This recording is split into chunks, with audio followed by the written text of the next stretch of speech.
Vous vous êtes déjà demandé pourquoi vous avez des fourmillements dans les mains, pourquoi des fois c'était dans le pouce, dans les doigts, dans l'auriculaire, pourquoi ça remontait dans l'avant-bras, quelle était la cause de ça, qu'est-ce qui se passait concrètement.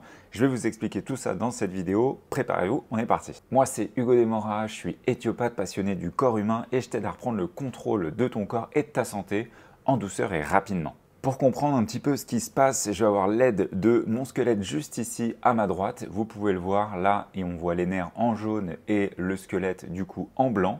Ça, c'est ce qui représente un petit peu votre corps avec les nerfs qui partent des cervicales et qui descendent dans le bras. C'est par l'intermédiaire de ces nerfs que vous allez pouvoir ressentir des fourmillements, des picotements, des engourdissements, des pertes de force, des choses comme ça. Et tout ça, ça va être associé à ce système nerveux qui remonte dans le bras et qui va rejoindre les cervicales que vous pouvez voir juste ici. En fait, si vous avez des fourmillements suite à un choc, par exemple le coup qu'on se fait au niveau du coude et que ça picote un petit peu dans les doigts, normalement si vous tapez ici, ça vient picoter là dans le côté interne de la main jusqu'au petit doigt et que ça passe, il n'y a aucun problème à ça, c'est qu'il y a une perturbation à un moment donné sur le trajet du nerf, il est un peu secoué, la conduction elle est perturbée, ça donne des fourmillements. C'est totalement anodin, ça va passer. Pareil, si vous vous retrouvez endormi sur votre bras et que vous réveillez le bras complètement endormi, c'est le même principe, c'est que vous avez coupé un petit peu la conduction nerveuse et du coup c'est perturbé. Le temps que le signal se remette bien, il y a des fourmillements, des picotements, des engourdissements, tous ces trucs pas très agréables, mais ça passe, c'est anodin. Par contre, si vous avez ces fourmillements qui sont associés à des douleurs cervicales, à des douleurs dans le bras, qui reviennent un petit peu tous les jours, qui peuvent être selon la posture de vos cervicales. Quand vous travaillez, si vous êtes en train de conduire et que vous ressentez régulièrement ces fourmillements dans le bras, ou alors que ça vous réveille la nuit, ou même que c'est des gênes persistantes, là, ce n'est pas anodin, c'est un trouble nerveux et c'est quelque chose qui se passe directement sur le système nerveux, de son trajet à la cause des cervicales jusqu'à l'extrémité des doigts. Bien sûr, pas anodin ne veut pas dire que c'est grave, ça veut dire juste qu'il faut le prendre en charge, faire des choses pour améliorer ça parce que au bout d'un moment, le système nerveux, à force d'être perturbé, il va s'y adapter et ça peut devenir de plus en plus long à récupérer ça de la bonne façon. Donc on va voir maintenant un petit peu ce qui est en cause. Vous pouvez voir ici sur mon squelette osseus les cervicales. Les cervicales, ce sont toutes les vertèbres qui partent de la base du crâne jusqu'au dorsal. Donc vous voyez ici, vous avez l'omoplate que je mets en surbrillance. Les cervicales, ce sont toutes les vertèbres qui sont au-dessus. Donc par exemple, ici, on a une cervicale, on a la 4e cervicale et vous voyez les nerfs, je vais les diminuer un petit peu, toc, qui partent entre chaque vertèbre cervicale par un trou qu'on appelle le trou de conjugaison. Donc ici, vous voyez le début de la racine qui ensuite plusieurs racines vont se former ensemble, un peu comme les doigts de la main, là, comme si ça c'était une racine, et là c'était le nerf. Elles se rejoignent, elles fusionnent, et ça forme ce qu'on appelle le plexus brachial, que vous pouvez voir ici qui passe sous la clavicule. Ça c'est la clavicule, elle passe derrière, et ensuite ce plexus, il descend dans le bras, il descend, et il va jusqu'à la main, si je rajoute les nerfs, tac, vous voyez tout ce qu'il y a dans votre main. Et c'est sur ces nerfs-là qu'il y a un bug qui se passe. Du coup, pour comprendre la cause, il faut remonter un petit peu au niveau des cervicales, comme je vous ai dit, là où il y avait les trous de conjugaison. S'il y a quelque chose qui vient perturber cette racine nerveuse au niveau de l'origine cervicale, ça peut comprimer la racine nerveuse ou ça peut irriter la racine nerveuse. Ça peut l'irriter soit mécaniquement, soit chimiquement, par exemple s'il y a une inflammation. Donc déjà en premier lieu, on va avoir la compression mécanique. Il y a quelque chose qui vient s'appuyer sur le nerf et qui vient perturber l'info qui se passe. Ça ne veut pas dire qu'il est comprimé à 100%, c'est une urgence médicale, il faut directement aller aux urgences parce que vous avez une perte de force, vous avez une perte de sensibilité et ça sur le temps, le nerf, il peut périr parce que il ne fonctionne plus et il ne va plus être utilisable. Donc ça, c'est une urgence. Par contre, s'il y a juste une petite compression mécanique, une irritation mécanique, là, ce n'est pas une urgence, mais il faut la traiter. Ce qui peut donner ça, ça peut être par exemple, vous voyez ici, vous avez le disque intervertébral. Le truc classique qu'on entend souvent, c'est la hernie discale. La hernie discale, ce qui va se passer, il faut la voir toujours de façon bénigne tant que ce n'est pas une urgence. C'est quelque chose qui va venir comprimer à l'arrière.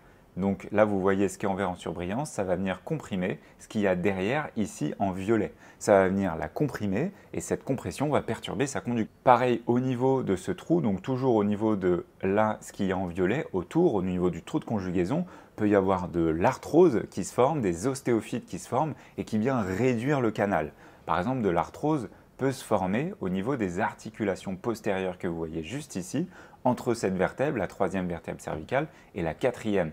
Juste ici, par exemple, si j'enlève L, vous pouvez voir cet espace, c'est une articulation. C'est les facettes articulaires postérieures des cervicales qui vont permettre des plans de glissement et que s'il y a quelque chose qui se passe ici, un trouble articulaire, de l'arthrose ou autre, eh ben, ça peut venir perturber la mécanique et ça peut venir bloquer, ça peut venir perturber la racine nerveuse. Mais là, on est sur de la compression mécanique et du coup, pour qu'il y ait de l'arthrose ici qui perturbe la racine nerveuse, il faut que ça soit de l'arthrose très très avancée. Donc si vous avez un petit peu d'arthrose et qu'on vous dit que c'est ça qui cause vos fourmillements, c'est probablement faux. Ensuite, ce qui va être intéressant, c'est de voir que ces fourmillements peuvent être aussi donc toujours liés à ce nerf, mais pas forcément une compression mécanique, mais plus une irritation avec inflammation et ischémie. Je vais vous dire tout ce que ça veut dire. En gros, vous imaginez votre nerf qui est là tout droit, donc on peut prendre toujours celui-ci qui passe au niveau du trou de conjugaison, si j'arrive à le récupérer juste là. Celui-ci, il peut être irrité, inflammé parce qu'il y a une inflammation à côté. Par exemple, une hernie discale qui a un mécanisme inflammatoire, ça fait une petite souple inflammatoire, ça peut venir irriter la racine nerveuse. Mais ça peut être pareil avec la partie postérieure que je vous ai dit de l'articulation. C'est là que moi, par exemple, en tant qu'éthiopathe, en thérapie manuelle, on vient travailler sur la mobilité de cette zone parce que s'il y a un trouble articulaire, quelque chose qui fait que ça ne bouge pas de la bonne façon, eh ben, ça peut entraîner une irritation, une inflammation locale qui peut se répercuter sur le nerf et du coup perturber la sensibilité dans tout le bras. S'il y a une perturbation sur le nerf, il peut y avoir aussi comme perturbation sur les nerfs une ischémie. En fait, il y a des petits vaisseaux sanguins qui viennent irriguer, donner les apports sanguins qu'il faut au nerf. Donc vous avez des vaisseaux sanguins autour d'un nerf. Si le nerf est mobilisé d'une certaine façon qui fait qu'il est un peu trop étiré, un peu trop comprimé, eh ben ça peut perturber les vaisseaux sanguins qui viennent au nerf et du coup ça donne une ischémie. Le problème avec ça, c'est que ça va perturber la force, ça peut donner aussi des fourmillements, ça va perturber le nerf, mais surtout, ça peut sur le temps entraîner un œdème. Et cet œdème, lui, il va venir comprimer le nerf. Du coup, on peut avoir une perturbation à cause d'une ischémie qui donne un œdème et du coup, ça perturbe le nerf. Et ça, il va falloir faire un processus pour venir rétablir la santé de ce nerf et ça passe principalement par de la mobilité. Les conséquences de tout ça, c'est que ça peut donner de la sensibilité périphérique ou de la sensibilité centrale. J'explique. La sensibilité périphérique, c'est le fait que vos récepteurs au niveau de la périphérie, donc votre bras, vont être plus sensibles. S'ils sont plus sensibles, quelque chose qui est censé ne pas vous faire mal peut vous faire mal. Et la sensibilité centrale, c'est ce qui va se passer au niveau de la moelle épinière et du cerveau. C'est ce qui va amplifier la sensation de ce qui s'est passé dans votre nerf. Donc c'est possible qu'une information non douloureuse soit perçue par le cerveau comme quelque chose de douloureux et c'est ce qu'on peut retrouver dans certaines problématiques comme la fibromyalgie où des douleurs deviennent un petit peu parfois au poignet, parfois au coude, à l'épaule droite, au genou, c'est un petit peu disparate. C'est parce que la problématique, elle n'est pas directement dans les tissus, dans la périphérie, elle est sur une problématique de sensibilisation centrale. On va revenir un petit peu là sur la suite de nos nerfs pour comprendre du coup ce qui peut se passer, que vous puissiez vous-même vous analyser. Est-ce que j'ai des fourmillements plutôt sur une racine ou sur une autre? Il faut reprendre l'anatomie de chaque racine nerveuse et chaque nerf. En fait, chaque racine nerveuse au niveau des cervicales va donner un territoire au niveau de la main. Donc si vous avez des fourmillements au niveau de la main, je vous montre un petit peu ce que ça peut donner. Vous regardez ici, votre main, il y a des numéros là, C6, C7, C8. Ça correspond au niveau des cervicales aux racines C6, C7 et C8. Si vous avez quelque chose qui se passe au niveau de la racine C6, c'est possible que vous ayez plutôt des fourmillements, des gènes au niveau du pouce qui remontent légèrement dans l'avant-bras ici. A l'inverse, si c'est plutôt C7, ça va plutôt être l'index et le majeur qui va vous gêner, qui peut vous gêner dans cette zone-là. Et si c'est plus C8, T1, donc les deux dernières racines cervicales, ça va plutôt être l'annulaire et l'auriculaire et ça peut remonter pareil un petit peu dans l'avant-bras. Donc en fonction de ça, déjà, vous pouvez analyser qu'est-ce qui peut se passer au niveau des cervicales. Après, c'est possible que vous ayez des fourmis dans toute la main sans réussir à analyser. Ce qu'il va falloir se poser comme question, c'est est-ce que ça a commencé à un endroit? Ça se trouve, ça a commencé juste ici, puis finalement, avec de la sensibilisation périphérique et centrale, ça a fini d'être sur toute la main. Peut-être que ce qui s'est passé au cervical, c'était juste dans une zone, ça s'est sensibilisé aux autres zones. Et du coup, ça a commencé quelque part et ça a fini sur tous les autres endroits. Et si jamais ça a commencé directement dans toute la main, c'est possible que ce ne soit pas une racine nerveuse qui soit en cause, mais que ça soit directement un nerf ou que ça soit une autre cause. Et pour ça, il faudra un avis médical directement pour savoir quoi faire, faire des examens complémentaires pour analyser directement ce qui se passe au niveau des cervicales et sur le trajet du nerf. À savoir qu'une tendinite ne fourmille jamais. Si vous avez une tendinite, une douleur au coude et des fourmillements dans les doigts, c'est beaucoup plus probable que ce soit d'une cause commune au niveau des cervicales que ce soit la tendinite qui entraîne des fourmillements.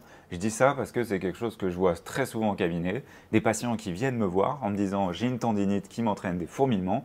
Malheureusement, c'est un discours qu'on a pu leur dire et c'est totalement erroné. C'est une cause commune qui peut donner les deux. J'espère que cette vidéo vous aura plu, vous aura éclairé un petit peu sur les fourmillements. Si jamais vous avez des questions par rapport à votre cas personnel ou par rapport à d'autres choses que vous voulez voir et comprendre avec mon acolyte Osmus, vous n'hésitez pas, vous me le dites en commentaire. D'ici là, moi je vous retrouve la semaine prochaine. Prenez soin de vous. Ciao!